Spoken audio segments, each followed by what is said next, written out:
Hasil akhir pertandingan timnas Indonesia melawan Libanon di ajang laga persahabatan berakhir dengan skor kacamata alias 0-0.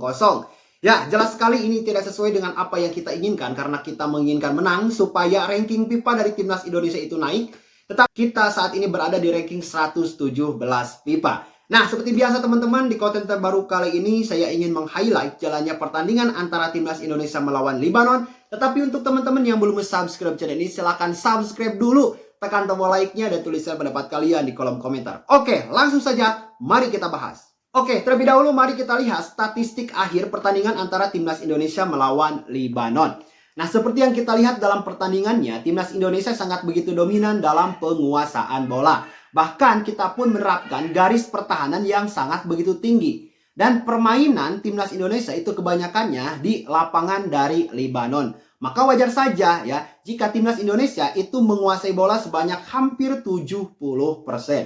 Lalu untuk kartu kuning, nah ini menurut saya ada beberapa pelanggaran yang berpotensi kartu merah untuk pemain Libanon. Namun sayang sekali wasit hanya memberikan kartu kuning dan total jumlah kartu kuning yang diterima oleh pemain Libanon itu hanya 5 kartu kuning. Dan untuk pemain timnas Indonesia itu hanya 2 kartu kuning. Dan untuk jumlah serangan, timnas Indonesia mencatatkan 150 kali serangan. Dan timnas Libanon itu mencatatkan 60 kali serangan. Untuk serangan berbahayanya kita mencatatkan sebanyak 114 serangan berbahaya. Dan pemain Libanon itu mencatatkan 40 serangan berbahaya. Namun sayang sekali di laga ini tidak ada shoot on target yang berhasil masuk ke kotak penalti baik dari Libanon ataupun ke timnas Indonesia ya. Jadi ya hanya tendangan-tendangan meleset ke samping dan ke atas saja. Ya, karena ada beberapa faktor yang bisa kita lihat dalam pertandingannya. Timnas Libanon ini bermain dengan parkir bis. Nah, selanjutnya mari kita lihat susunan pemain atau starting line up yang diturunkan oleh Patrick Kluivert untuk menghadapi Libanon.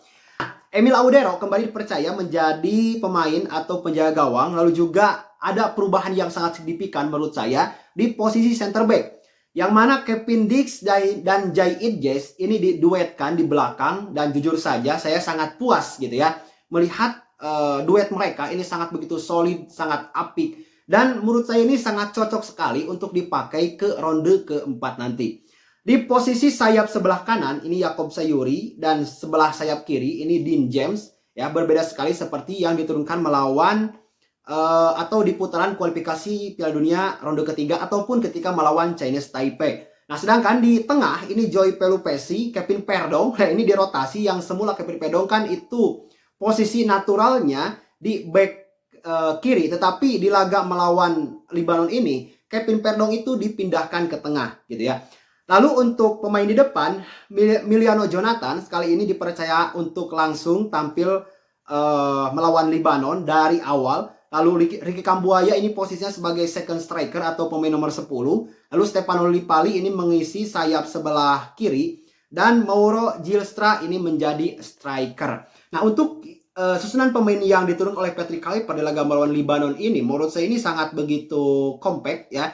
Sangat begitu cair juga secara permainannya. Dan terlihat meskipun Mauro Gilstra dan Miliano Jonathan itu baru 2 kali membela timnas Indonesia, tetapi secara chemistry lalu secara permainan nampaknya mereka sangat cepat gitu ya untuk beradaptasi. Nah, ini menjadi modal penting karena di kualifikasi Piala Dunia ronde keempat nanti kita akan menghadapi lawan-lawan yang keras, lawan-lawan yang memang terbilang langganan juga Piala Dunia. Nah, jadi ini dibutuhkan kedalaman skuad yang memang sangat memadai untuk timnas Indonesia.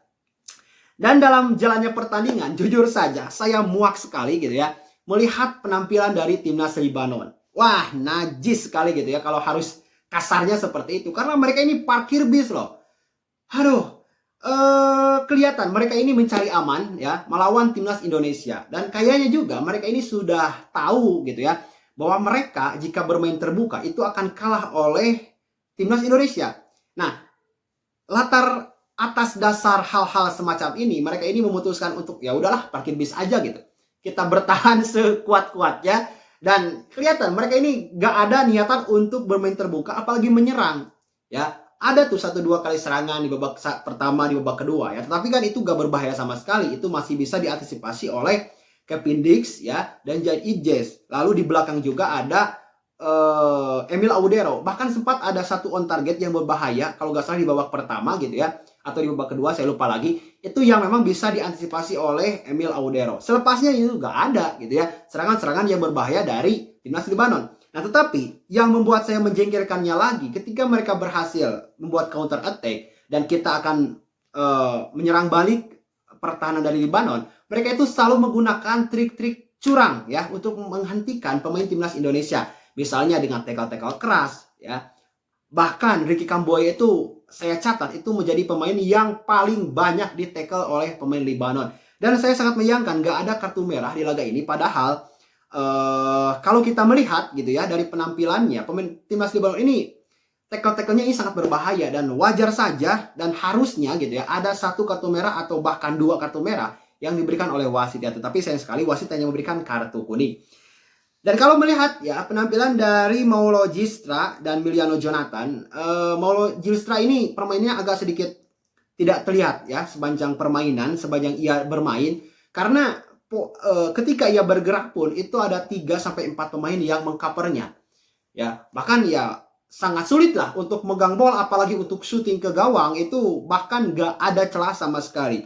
Lalu untuk Miliano Jonathan, saya rasa pemain ini sangat potensial sekali karena ya akhirnya gitu ya kita mendapatkan ketajaman di sektor sayap sebelah kiri, yang di pertandingan sebelumnya kan itu selalu selalu mandeg lah istilahnya seperti itu. Nah, yang mati itu justru malah sayap sebelah kanan yang diisi oleh Dean James gitu. Kita tahu sendirilah bahwa posisi Dean James itu ya di pemain bertahan, dan kalau misalnya Patrick Kluivert menurunkan Beckham Putra ya menjadi starter atau tampil di laga ini mengisi sayap kanan atau mengisi sayap kiri, menurut saya itu akan banyak warna dan akan terjadi banyak crossing-crossing berbahaya ke kotak penalti. Nah, ini yang sangat disayangkan gitu ya, Beckham Putra tidak ada dalam daftar susunan pemain melawan Libanon. Dan yang paling unik nih teman-teman, ternyata ketika Kevin Dix diduetkan dengan Jai Idjes, nah ini memberikan aura yang sangat begitu kokoh gitu ya dari pertahanan di timnas Indonesia. Solid sekali dua pemain ini, dan saya rasa duet Kevin Dix dan Jai Idjes ini akan dilanjutkan di ronde keempat kualifikasi Piala Dunia ya untuk menghadapi Arab Saudi, karena penting sekali dan kita sangat membutuhkan gitu ya pemain-pemain yang kuat di lini pertahanan.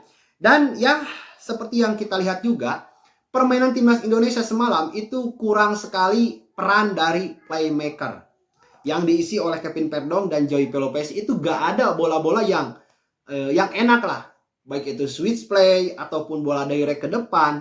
Nah, ini gak ada karena ya kalau saja Patrick Kluivert memainkan Tom Haye dari awal, mungkin gitu ya, akan terjadi banyak variasi-variasi umpan dan serangan gitu. Dan jujur saja saya sangat begitu terpukau dan kagum sekali dengan penampilan dari Ricky Kambuaya, dan saya rasa dia pantas sekali untuk mendapatkan match of the match di laga melawan Libanon. Karena jujur saja pergerakan-pergerakan tanpa bola, lalu juga umpan-umpan 1-2, terobosan-terobosannya itu wah keren sekali. Kalau saja pemain Libanon tidak bermain parkir bis, mungkin gitu ya banyak gol yang tercipta dari skema yang diterapkan oleh Ricky Kambuaya. Sangat cerdas sekali menurut saya Patrick Kluivert itu menempatkan Ricky Kambuaya di posisi nomor 10 atau berada di belakang striker.